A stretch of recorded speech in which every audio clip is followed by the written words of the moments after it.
یو څو یونانیان په اختر کې د عبادت دپاره تلي وو.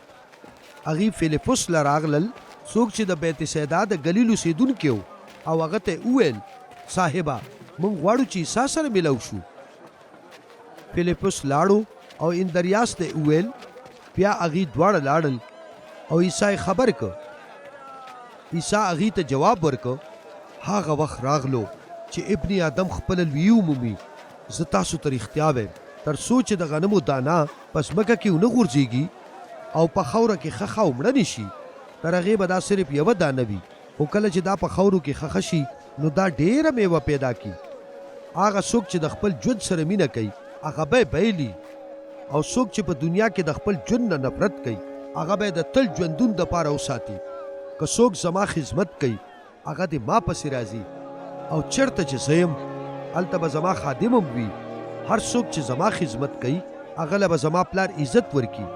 اوس زما زړه پریشانه دی او زه څه ووایم چې ای پلاره ما د دې وخت نه بچ کا، خو هم دا وجه ده چې زه دې وخت له راغلی یم. ای پلاره خپل نوم ته جلال ورکا. بیا د اسمان نه یو आवाज رالو، ما خپل نوم ته جلال ورکړی دی او زه به بیا هم جلال ورکم.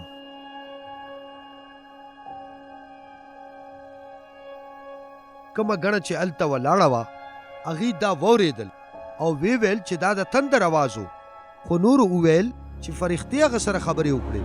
عیسی وفرمایل چې دا اواز زما د ګټې دپاره نه، خو ستاسو دپاره و.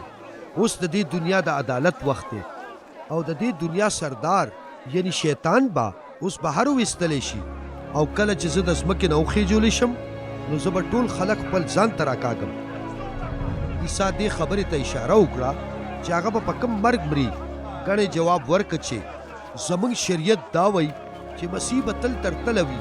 نو بیا ته څنګه وې چې ابن آدم به ضرور په سولی وخېجولی شي؟ دا ابن آدم دی څوک؟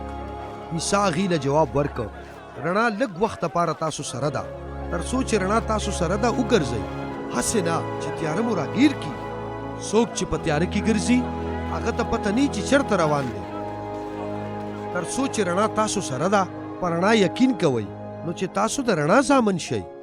د دې خبرو نه پس عیسی د هغې نه لاړو او پټ شو.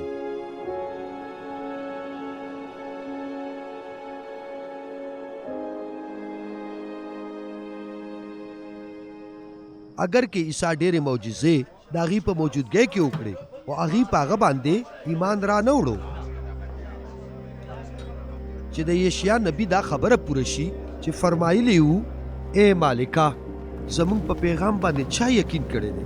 مالک خدای خپل قوت په چا ظاهر کړی دی؟ په دې وجه هغې ایمان راوړلی نه شو. ولې چې یشیا نبي دا هم وفرمایل چې هغه د هغې سترګې ړندې کړي دي او زړونه یې ورته سخت کړي دي، نو چې هغې په خپلو سترګو نه ویني او په خپلو زړونو کې پې پویه نه شي او د رغېدو دپاره ما ته راونه ګرځي او زه یې روغ کم. یشیا دا خبرې ځکه وکړې چې هغه د عیسی لویي ولیده او د هغه په حق کې خبرې کولې، خو سره د دې په هغې کې ډېرو یهودي مشرانو هم په هغه ایمان راوړو، خو د فریسیانو په وجه د دې اقرار نه کولو او د دې یرې چې هغې به د عبادت خانې نه بهر کړی شي، ځکه چې هغې د خدای پاک نه د عزت په نسبت د انسان نه عزت حاصلول زیات خوښول. نو عیسی په اوچت اواز وفرمایل، که څوک په ما ایمان راوړي نو هغه نه یوازې دا چې په ما ایمان راوړي بلکې په هغه چا هم چې زه یې رالیږلی یم. او څوک چې ما ویني هغه څوک ویني چې زه یې رالیږلی یم. زه دنیا ته لکه د رڼا په شان راغلی یم، د دې دپاره چې څوک په ما ایمان راوړي هغه به په تیاره کې پاتې نه شي. زه د هغه چا عدالت نه کوم څوک چې زما کلام اوري او تابعداري یې نه کوي، ځکه چې زه د دې دپاره نه یم راغلی چې د دنیا عدالت وکړم بلکې د دنیا د بچکولو دپاره راغلی. خو څوک چې ما نه مني او زما پیغام نه قبلوي د هغه دپاره یو منصف شته، یعنی زما هغه کلام چې ما کړی دی هغه به پر ورځ د آخرت د هغه عدالت وکړي. زه په خپل اختیار خبرې نه کوم، خو پلار چې زه یې رالیږلی یم هغه ما ته حکم کړی دی چې څه ووایم او څنګه ووایم، او زه خبر یم چې د هغه حکم د تل عمري ژوندون ورکوي. نو ځکه څه چې پلار ماته فرمایلی دي هماغه څه زه ویم